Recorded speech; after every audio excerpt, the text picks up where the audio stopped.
আমাদের মুমিনের মনের সবচেয়ে বড় আশা, সবচেয়ে বড় চাওয়া, সবচেয়ে বড় পাওয়া যেটা, সেটা অর্জন কিভাবে করব সেটা আল্লাহ তাআলা জানিয়ে দিয়েছেন। একজন মুমিন ঈমানদার ব্যক্তিদের সবচেয়ে বড় চাওয়া যেটা, সেটা হলো আল্লাহ তাআলা আমাদেরকে মাফ করে দেন। ঠিক কিনা বলেন? সবাই চাই কি চাই না? সবাই চাই যে আল্লাহ আপনি আমাকে মাফ করে দেন, আল্লাহ যেন আমাদের জীবনের ভুল ত্রুটি, গুনাহ, অন্যায়, অপরাধগুলোকে কি করে দেন? মাফ করে। আরেকটা চাওয়া কি? যে আল্লাহ যেন আমাদেরকে জাহান্নাম থেকে মুক্তি দিয়ে জান্নাত দান করেন। ঠিক কিনা বলেন? এর চেয়ে বেশি আমাদের কিছু চাওয়ার আছে? আর কিছু চাওয়ার নাই। আমাদের সবচেয়ে বড় চাওয়ার হলো যে আল্লাহ যেন আমাদেরকে মাফ করে দেন, আর আল্লাহ যেন আমাদেরকে জাহান্নাম থেকে মুক্তি দিয়ে জান্নাত দান করেন। এটাই সবচেয়ে বড় চাওয়া কিনা বলেন? সবাই চান তো?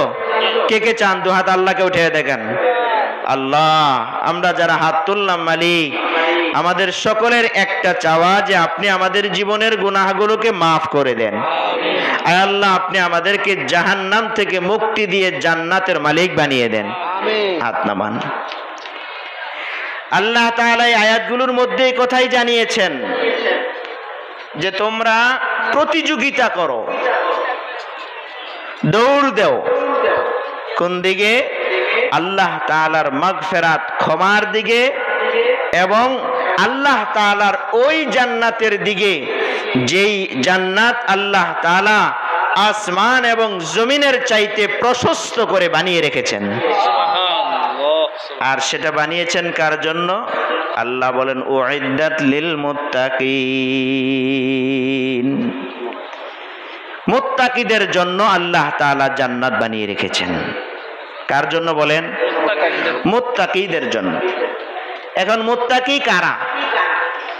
এখানে আল্লাহ তাবারক ওয়া তাআলা মুত্তাকি কারা এদের কিছু পরিচয় দিয়েছেন, যে এই এই বৈশিষ্ট্যগুলো যার মধ্যে দেখবেন সেই হলো মুত্তাকি।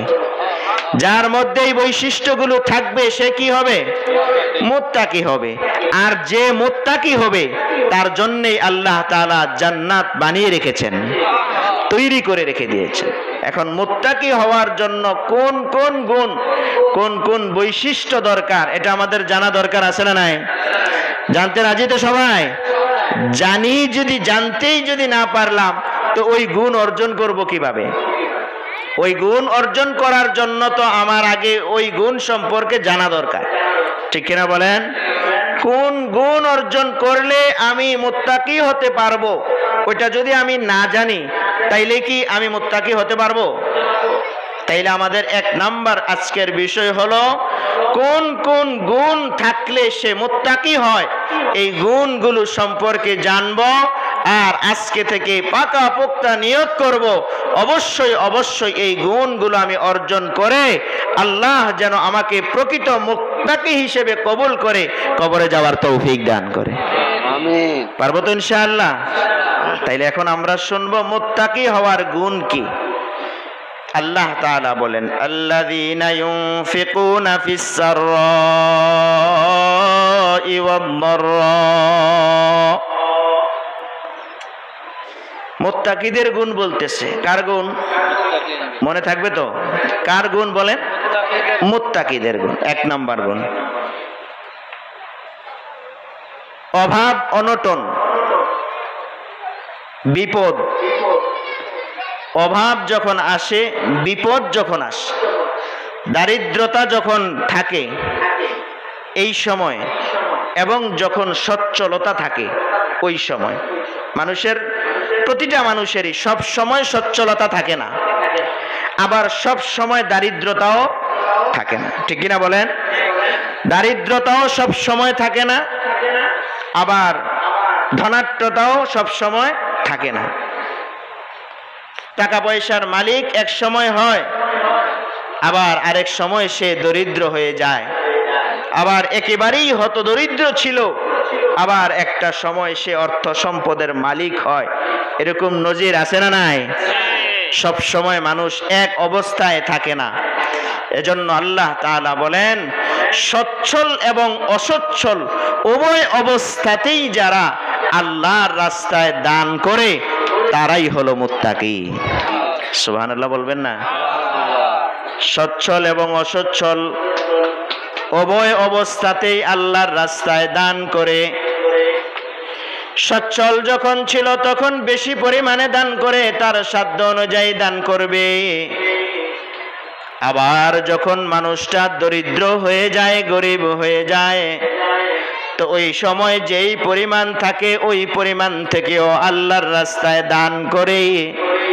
সচ্ছল অসচ্ছল অবস্থায় যে ব্যক্তি দান করে, এই গুণ আর বৈশিষ্ট্য যার মধ্যে আছে, আল্লাহ তাআলা বলেন ওই গুণটা হলো মুত্তাকির গুণ।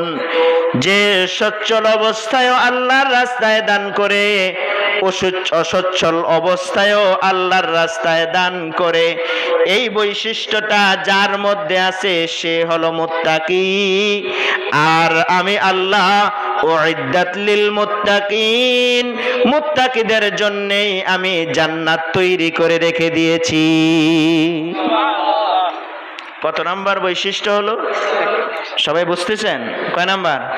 1 নাম্বার। দ্বিতীয় নাম্বার, ওয়াল কাযিমিনাল গাইজ। রাগ আর গোসা এটা স্বভাবজাত। কি জাত বলেন? স্বভাবজাত। কারোর রাগ একটু বেশি থাকবে, কারোরটা একটু কম থাকবে। এ রাগ সবারই আছে, কারোর একটু বেশি আছে, কারোর একটু কম আছে। এই রাগ যে নিয়ন্ত্রণ করতে পারে, গোসার সাথে ভুল সিদ্ধান্ত যে না নেয়, রাগকে যে হজম করতে পারে, কন্ট্রোল করতে পারে, রাগের সময় নিজেকে নিজে নিয়ন্ত্রণ যে করতে পারে, সে হলো মুত্তাকি। কত নম্বর বৈশিষ্ট্য? রাগ তো আসবেই, গোসা তো হবেই, কিন্তু গোসার সময়, রাগের সময় কোনো সিদ্ধান্ত নিলে সেটা ভুলই হয়। সেটা কি হয়? ভুল হয় না সঠিক হয়? ভুল হয়। রাগের সময় কোনো ডিসিশন নিতে নাই, রাগের সময় কোনো ডিসিশন নিতে নাই, কোনো সিদ্ধান্ত নিতে নাই। কারণ রাগের সিদ্ধান্তগুলো অনেক সময় কি হয়? ভুল হয়। দেখবেন অধিকাংশ বিবি তালাক দেওয়ার পরে আয়েশা হুজুরদের কাছে, আলেমদের কাছে আয়েশা বলে কি, হুজুর রাগের মাথায় কি করছি? তালাক দিয়ে দিচ্ছে। ঠিক কিনা বলেন? তো কেউ কি খুশি মনে তালাক দেয় নাকি? তালাক তো সবসময় কিসের মাথায় দেয়? আর এই জন্যই তো ভুল হয়। এই জন্য কি হয়? ভুল হয়। এই জন্য রাগ যখন আসবেই স্বভাবজাত মানুষের, কিন্তু রাগকে যে কন্ট্রোল করতে পারে, হজম করতে পারে, এটা হলো মুত্তাকির গুণ। আর এই বৈশিষ্ট্য আর এই গুণ যে অর্জন করতে পারে, আল্লাহ তাআলা বলেন তার জন্যই আমি জান্নাত তৈরি করে রেখে দিয়েছি। কত নাম্বার গুণ হলো? 2 নাম্বার। বুঝতেছেন তো? কয় নাম্বার গুণ? কিসের গুণ? মুত্তাকিদের। কার গুণ? মুত্তাকিদের গুণ। আর মুত্তাকিদের জন্যই আল্লাহ কি বানিয়ে রেখেছেন? জান্নাত বানিয়ে রেখেছেন। এখন তৃতীয় নাম্বার গুণ, ওয়াল আফিনা আনিন নাস। তৃতীয় নাম্বার গুণ হলো যে মানুষকে ক্ষমা করে দেয়। মানুষকে কি করে দেয়? ক্ষমা করে দেয়। অন্যকে ক্ষমা করার গুণ, অন্য মানুষকে ক্ষমা করে দেওয়ার বৈশিষ্ট্য, গুণ যার মধ্যে আছে, সে হলো মুত্তাকি। আল্লাহর রাসূলের একজন সাহাবী, যার নাম হলো সাদ ইবনে আবি ওয়াক্কাস রাদিয়াল্লাহু তাআলা আনহু, আল্লাহর নবী মসজিদে নববীর মধ্যে একসাথে বসে আছেন সাহাবায়ে কেরামকে নিয়ে। হঠাৎ করে ডাক দিয়ে বললেন, এই তোমরা কি জান্নাতি একজন মানুষ দেখতে চাও নাকি? কি মানুষ বলেন? জান্নাতি। রাসূল সাহাবায়ে কেরামকে সামনে রেখে বললেন, জান্নাতি মানুষ দেখতে চাও? তো সব সাহাবায়ে কেরাম বলছে, ইয়া রাসূলুল্লাহ, অবশ্যই জান্নাতি মানুষ দেখবো না? এটা তো সৌভাগ্যের বিষয়। জান্নাতের মানুষ কে সে? আল্লাহ রাসূল বলেন, এই এখন যে মসজিদের ভিতরে আইসা ঢুকবে সেই জান্নাতি। সব সাহাবায়ে কেরাম অপেক্ষা করতেছে, দেখে সাদ ইবনে আবি ওয়াক্কাস রাদিয়াল্লাহু তাআলা আনহু ওযু করে আসছে, জুতাগুলা এইভাবে ব্যাগের ভিতরে জুতা নিয়ে এরকম বাম হাতের নিচে কি নিয়ে হাত মুছতেছে আর মসজিদে কি ঢুকতেছে। সব সাহাবায়ে কেরাম তাকিয়ে আছে, হায় জান্নাতি মানুষ, আর যাকে স্বয়ং নবী বলেছেন জান্নাতি, নবীজি যাকে জান্নাতি বলেন ওই ব্যক্তি কোনোদিনও জাহান্নামী হয় না। আবার আরেকদিন রাসূল বললেন, এই সাহাবীরা শোনো, তোমরা কি জান্নাতি মানুষ দেখতে চাও নাকি? সাহাবায়ে কেরাম বলেন, হ্যাঁ হ্যাঁ অবশ্যই ইয়া রাসূলুল্লাহ, জান্নাতি মানুষ দেখতে চাই। আবারও বললেন, এখন যেই মানুষটা মসজিদে প্রবেশ করবে সেই হলো জান্নাতি। আবার পিছনের দিকে তাকায়া দেখে সাদ ইবনে আবি ওয়াক্কাস আবার মসজিদে ঢুকতেছে। এরকম তিন দিন আল্লাহর নবী জান্নাতি বলে ঘোষণা দিলেন সাদকে। সাহাবায়ে কেরামের মধ্যে একটা চিন্তা এসে গেল, হায় সাদ, কি কপাল রে তোর, কি এমন আমল করস রে সাদ, যে স্বয়ং নবী তিন দিন তোকে জান্নাতি বসলে ঘোষণা দিয়েছে রে সাদ। আমর ইবনুল আস রাদিয়াল্লাহু তাআলা আনহু একজন সাহাবী, তিনি মনে মনে চিন্তা করলেন, সাদ ইবনে আবি ওয়াক্কাস কি আমল করে এটা আমার দেখতে হবে। কি এমন আমল সে গোপনে গোপনে করে যে আমলের কারণে নবীজি তাকে জান্নাতি বলে তিন দিন ঘোষণা দিয়েছেন, এটা আমি দেখব। আমর ইবনুল আস রাদিয়াল্লাহু তাআলা আনহু পিছনে পিছনে সাদের বাড়ির দিকে রওনা দিলেন। সাদ বললেন, কি ভাই কোথাও যাইবেন নাকি? বলে, আমি তোমার বাড়িতে মেহমান হতে চাই। কি হতে চাই? মেহমান হতে চাই। তুমি আমাকে মেহমান হিসেবে গ্রহণ করবে নাকি? সাদ বলে, এটা তো আমার খুশনসিব যে আমি মেহমানদারি করার সুযোগ পাইলে। সাথে সাথেই বললেন, অবশ্যই অবশ্যই আপনি আমার সাথে চলেন, আমার বাড়ির মেহমান হবেন, কোনো সমস্যা নাই। বাড়িতে নিয়ে গেলেন। বাড়িতে গিয়ে সুন্দরভাবে মেহমানদারি করে রাত্রে ঘুমানোর জন্য দিলেন। আসলে কি খাওয়ার জন্য ওনার বাড়িতে গেছেন না কোন উদ্দেশ্যে? আমল দেখার উদ্দেশ্যে। উনি গোপনে কি আমল করে সেটা দেখার জন্য কি ওনার বাড়িতে গেছেন। বাড়িতে যাওয়ার পরে রাত্রে সবাই ঘুমিয়ে গেছে খাওয়া দাওয়া শেষ করে এশারের জামাতের পরে, কিন্তু আমর ইবনুল আস তো ঘুমায় না। তিনি শুধু একটু পর পরেই সজাগ হয়ে দেখে যে সাদ কি ঘুম থেকে উঠলো নাকি, কোন ইবাদত করে নাকি, একটু পর পরে ওইটা দেখে না। এই যে আসর নামাজ পড়ে যে ঘুমাইছে ফজর পর্যন্ত একটানা ঘুম থেকে ওইটা আবার ফজরের নামাজ মসজিদে গিয়ে জামাতে আদায় করেছে। এভাবে একদিন, 2 দিন, 3 দিন পর্যন্ত আমর ইবনুল আস রাদিয়াল্লাহু তাআলা আনহু সাদ ইবনে আবি ওয়াক্কাসের বাড়িতে, ওই বাড়িতে থেকে দেখলেন যে না, কোনো বিশেষ আমল তো আমি দেখলাম না। ভোর রাত্রে উঠে তাহাজ্জুদ পড়ে জিকির আজকার করে অন্যান্য কোনো আমলই তো আমি দেখলাম না। কিন্তু সাদের ব্যাপারে আল্লাহর নবী এই ঘোষণা দিলেন কেন? সাদকে বললেন 3 দিন শেষ হয়ে গেছে, মেহমানদারি শেষ। যাওয়ার সময় বলে, ভাই সাদ, তোমার বাড়িতে তো আমি মেহমান হওয়া আমার মূল উদ্দেশ্য নয়, কিন্তু ভাই রে ভাই, যেই উদ্দেশ্যে আমি তোমার বাড়িতে এসেছি ওই উদ্দেশ্য তো আমার হাসিল হলো না। এখন সাদ ইবনে আবি ওয়াক্কাস বলে, কোন উদ্দেশ্যে আমার বাড়িতে এসেছো? বলে যে তোমার একটা আমল, কি গোপন আমল আছে যেই আমলের কারণে আল্লাহর নবী আমাদেরকে সাক্ষী রেখে 3 দিন তোমাকে জান্নাতি বলে ঘোষণা দিয়েছেন। আমি তো আসছি হলো তোমার সেই আমলটা দেখার জন্য, কিন্তু তোমার মধ্যে তো এমন কোন বিশেষ আমল দেখলাম না যে তুমি এই আমলের কারণে তোমাকে আল্লাহর রাসূল জান্নাতির ঘোষণা দিয়েছেন। সাদ ইবনে আবি ওয়াক্কাসকে ধরলেন। আমর ইবনুল আস বললেন, ভাই তুমি বলো গোপন কি আমল আছে তোমার, সেটা বলো। সাদ ইবনে আবি ওয়াক্কাস বলেন, ভাই আমার এমন কোনো বিশেষ আমল নাই, তবে আমার একটা আমল আছে, যে আমলের কথা কেউ জানে না। আমর ইবনুল আস বলে, ভাই তোমার সেই আমলটার কথা আমাকে জানাও, বলো গোপনে গোপনে কি এমন আমল করো রে, যে জান্নাতি সাহাবী হিসাবে তিন দিন নবী তোমার নাম ঘোষণা করেছেন।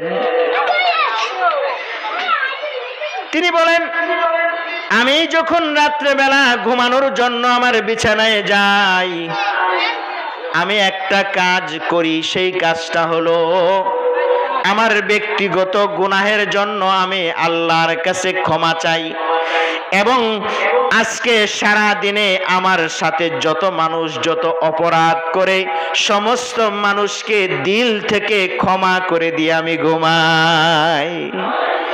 সাথে সাথেই বলেন আমর ইবনুল আস বলেন, ভাই অন্য কোনো আমল নয়, তুমি যে মানুষকে অন্তর থেকে ক্ষমা করে দাও, এই বৈশিষ্ট্যের কারণেই তোমাকে নবীজি তিন দিন জান্নাতি বলে ঘোষণা দিয়েছেন। তাহলে আমাদের তৃতীয় নাম্বার গুণ হলো মানুষকে কি করা? ক্ষমা করে, মানুষকে ক্ষমা করা। কয়টা হলো বলেন? এক নাম্বার হলো সচ্ছল এবং অসচ্ছল উভয় অবস্থাতেই আল্লাহর রাস্তায় দান করা। দুই নাম্বার হলো ঘুষাকে হজম করা। তিন নাম্বার হলো মানুষকে ক্ষমা করে দেওয়া। মানুষকে কি করে দেওয়া? ক্ষমা করে দেওয়া। কয়টা হলো? তিনটা। চতুর্থ নাম্বার হলো ওয়াল্লাহু ইউহিব্বুল মুহসিনিন। মুহসিনিন হলো পর উপকার করা, অন্যের উপকার করা। কার উপকার? অন্যের উপকার করা। কিছু মানুষ আছে দেখবেন, যার যখন যে কোনো বিপদ দেখলে সে ঝাঁপাইয়া পড়ে, যে কোনো ভাবেই তাকে বিপদ থেকে উদ্ধার করার জন্য চেষ্টা করে। এমন আছে না নাই? এটা মুত্তাকিদের গুণ। এটা কার গুণ? মুত্তাকিদের গুণ। কয়টা হলো? চারটা। কয়টা বলেন? চারটা। কার গুণ বলা হচ্ছে? মুত্তাকিদের গুণ। আর মুত্তাকি যে হতে পারে তার জন্যই আল্লাহ তাআলা কি তৈরি করে রেখেছেন? জান্নাত তৈরি করে রেখেছেন। কয় গুণ বলা হলো? 4 গুণ। 5 নাম্বার গুণ হলো আল্লাহ তাবারক ওয়া তাআলা বলেন, ওয়াল্লাযীনা ইযা ফাআলু ফাহিশাতান আও যালামু আনফুসাহুম যাকারুল্লাহ। আল্লাহ তাআলা বলেন 5 নাম্বার গুণ হলো, যদি কোনো মানুষ এমন হয় তার দ্বারা কোনো একটা গুনাহ হয়ে গেছে, মুত্তাকি হওয়ার 5 নাম্বার বৈশিষ্ট্য হলো, তার দ্বারা যদি কোনো একটা গুনাহ, কোনো একটা অন্যায়, কোনো একটা অপরাধ যদি তার দ্বারা হয়ে যায়, তো সে সর্বপ্রথম আল্লাহ তাআলাকে স্মরণ করে আল্লাহ তাআলার জিকির শুরু করে দেয়।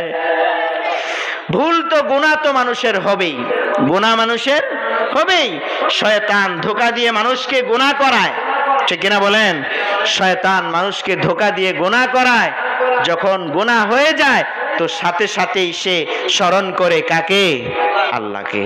সাথে সাথেই বলে, আল্লাহ আমার এটা ভুল হয়ে গেছে, অন্যায় হয়ে গেছে, আল্লাহর কথা স্মরণ করে সাথে সাথে আল্লাহ তাআলার কাছে ক্ষমা প্রার্থনা করে ফাস্তাগফিরু লিযুনুবিহিম, তার গুনাহের জন্য সে আল্লাহর কাছে ক্ষমা চায়। আল্লাহর কাছে কি চায়? ক্ষমা চায়। গুনাহ হয়ে গেছে তো সাথে সাথেই কি করে? আল্লাহকে স্মরণ করে এবং আল্লাহর কাছে কি চায়? ক্ষমা চায়। ওয়ামান ইয়াগফিরুয যুনুবা ইল্লাল্লাহ,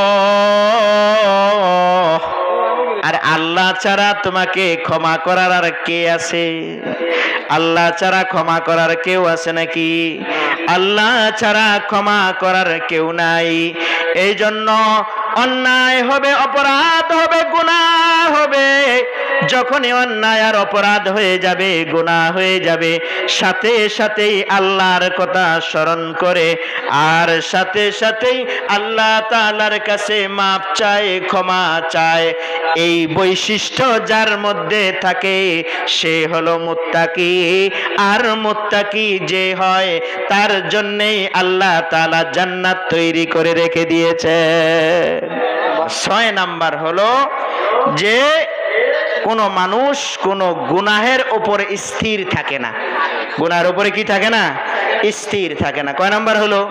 6 নাম্বার। তাহলে এই 6টা গুণ যার আছে সে হলো মুত্তাকি। সে কি বলেন? কয়টা গুণ বললাম? 6টা গুণ। 1 নাম্বার হলো সচ্ছল অসচ্ছল উভয় অবস্থায় আল্লাহর রাস্তায় কি করে? দান করে। 2 নাম্বার হলো রাগ আর গুসাকে হজম করে। 3 নাম্বার হলো মানুষকে ক্ষমা করে দেয়। 4 নাম্বার হলো যে ইহসান করে, মানুষের উপরে দয়া করে, অন্য মানুষের উপকার করে। 5 নাম্বার হলো যখনই কোনো গুনাহ হয়ে যায় তো সাথে সাথেই আল্লাহকে স্মরণ করে এবং আল্লাহ তাআলার কাছে কি চায়? ক্ষমা চায়। এই হলো কয় নাম্বার? 5 নাম্বার। 6 নাম্বার, কোন গুনাহের উপরে কোন মুত্তাকি স্থির থাকে না। ধরেন দাড়ি চাচতেছে, আজকে 40 বছর ধরে দাড়ি চাচ্ছে, এটা গুনাহের উপরে স্থির থাকা। কেউ নামাজ পড়ে না, তো আজ 50 বছর ধরে সে কি করে না? নামাজ পড়ে না। কেউ সুদ খায়, বুড়া হইয়া দাড়ি পাইকা একদম কবরে চলে যাওয়ার সময় এখনো কি খায়? সুদই খায়। দোকানে বসে টেলিভিশন দেখে লম্বা সময় প্রতিদিন রেগুলার এই শুধুমাত্র টিভি চাওয়ার মধ্যেই লেগে আছে। এই গুণ কোন মুত্তাকির গুণ নয়, বরংস মুত্তাকি তো সে যখনই গুনাহ হয়ে যায় সাথে সাথেই আল্লাহর কাছে সারেন্ডার করে মাপ চেয়ে নেয়। কথা বুঝেছেন? যদি এই 6টা গুণ কারোর ভিতরে থাকে তাহলে কি হবে? আল্লাহ তাআলা বলেন উলাইকা জাযাউহুম মাগফিরাতুম মির রাব্বিহিম। যদি এই 6 গুণ কারোর ভিতরে থাকে তাদের রব তাদেরকে ক্ষমা করে দিবেন। আর কি ওয়া জান্নাতুন তাজরি মিন তাহতিহাল আনহার, তাকে আল্লাহ বলেন আমি এমন জান্নাত দান করব যার তলদেশ দিয়ে নদী প্রবাহিত হয়। আর খালিদিনা ফিহা, এমন জান্নাতে তারা সব সময়ের জন্য থাকবে। আল্লাহ তাআলা বলেন ওয়া নি'মা আজরুল আমিলিন, এই কাজগুলো করনেওয়ালাদের প্রতিদানটা কতই না উত্তম, কতই না উত্তম। এজন্য আল্লাহ তাআলা এই সংক্ষিপ্ত সময়ে আমি যে কথা আপনাদেরকে শোনাইলাম যে মুত্তাকি হওয়ার জন্য কয়টা গুণের দরকার? 6টা। এই 6 গুণে গুণী যারা জান্নাতি হবে তারা, 6 গুণে গুণী যারা জান্নাতি হবে তারা। আল্লাহ তাআলা আমাদেরকে এই যতজনে শুনলাম পর্দার